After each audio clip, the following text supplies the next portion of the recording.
Welcome to Almost Dr. Armas. If you're already a subscriber, thanks for being back here, and if you're new to this channel, thank you for checking it out.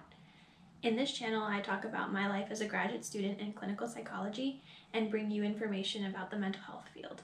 In today's video, I'm going to be sharing 5 things that you need to know before applying to a PhD program in clinical psychology. If you're considering applying for a PhD program, you probably have the basics down.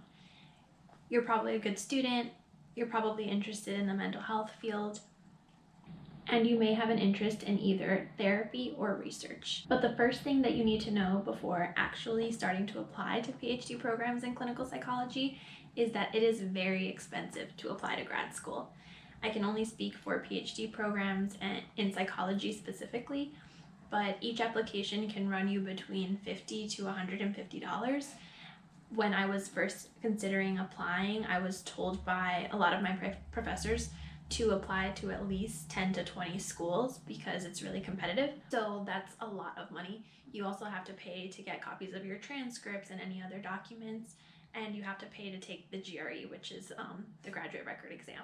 I know a few people who only applied to a handful of schools, and that's awesome, but depending on what you're looking to do, it can run you a few $1,000s with everything that you need to get done, including traveling for interviews or mailing things out, etc. So definitely be prepared to have some money saved for your applications. If you're still an undergrad, you may be eligible for fee waivers for the GRE and for some applications. I'm not sure what the requirements are, but if you think you might be eligible for any type of fee waiver, definitely look into whether the schools that you're applying to offer a waiver. It will save you a lot of money. If you're in any type of honors program or scholarship program at your undergrad institution, you may also be eligible for additional funds to apply. For example, I was in the honors program at my undergrad institution, and I was eligible to apply for additional funds. So basically what happened was I had to come out of pocket for all of my graduate school applications, but once I submitted all the receipts, I was able to get reimbursed for some of what I spent. If you have any type of affiliation to a program that does something like that, you should definitely check that out. And as a side note, you should also know that going to graduate school can be really expensive. These days, people are accruing a lot of debt just for undergrad. If you're considering a graduate degree, some programs are fully funded, some programs do offer a stipend, but there are also some programs that you need to definitely take loans for. And depending on what kind of program you're looking for or what your goals are, you should be prepared to spend some money to either relocate, pay for tuition, pay for housing or other living expenses. It can cost a lot of money to keep going to school. So definitely keep in mind that not only do the applications cost money, but grad school costs money. In most cases, PhD programs are full-time, so you either can't work or you can only work very few hours while you're enrolled in school. And you may not even have time to work even if your program allows you to. So just be prepared for it. Now, I'm not trying to scare you away from applying to graduate school. If you're considering applying to a PhD program, especially in clinical psychology, I think that you're awesome and that you should go for it. But I want you to know that it does take a lot of work to apply, especially if you're applying to a lot of schools. One of the mentors I had in undergrad told me to treat graduate apps like its own class. So if you're taking 5 classes in a typical semester in undergrad, you might want to take 4 and spend the rest of the time applying to programs. If you work a 9 to 5 or any other type of job, just keep in mind that you're going to need to set aside a lot of time to work on your essays, your CV, gathering all the materials, filling out each application, figuring out which programs you even want to apply to, and so on. So don't be too afraid and definitely don't give up on applying, but just know going into it that it's going to take some time. And the other thing that you need to know about applying to PhD programs in clinical psychology is what you're looking for. So in the future, I'll probably do another video about picking the schools that you're going to apply to and finally deciding on a school once you've been accepted. But in general, you should know what you're looking for in a program. If you are super interested in research, you'll look for programs to apply to that are very research heavy.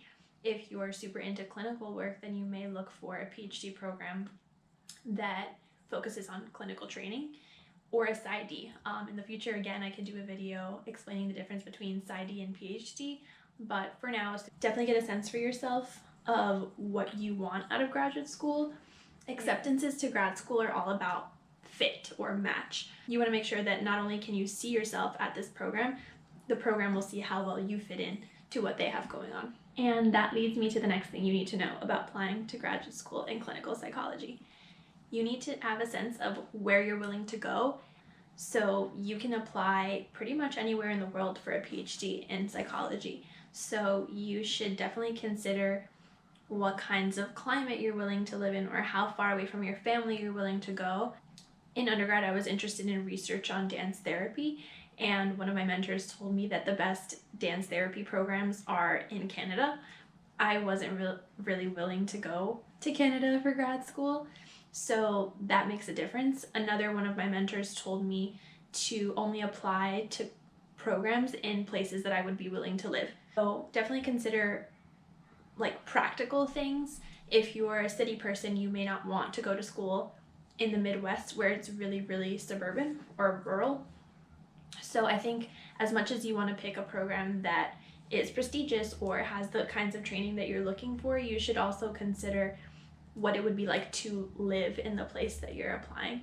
And the last thing that I want you to know before you apply to a PhD in clinical psychology is that it's extremely competitive.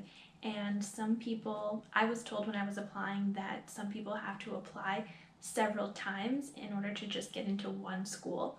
There are a lot of people applying to programs, and most programs can only take a handful of students each year. There are tons and tons of very intelligent, very capable people who just don't get accepted. And that doesn't mean that you shouldn't do this, it just means that you may have to try again. It's super important for you to know that how you perform on an exam, an application process, or any other task is not a reflection of your worth or your ability.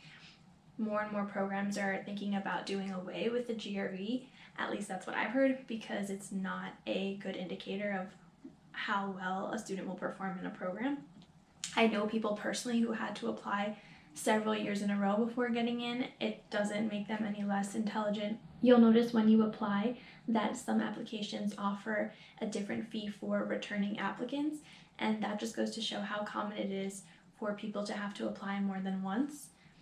I think that the best thing to do is do your absolute best on your applications and interviews, and just have a backup plan, and just know that you can always apply again the following year.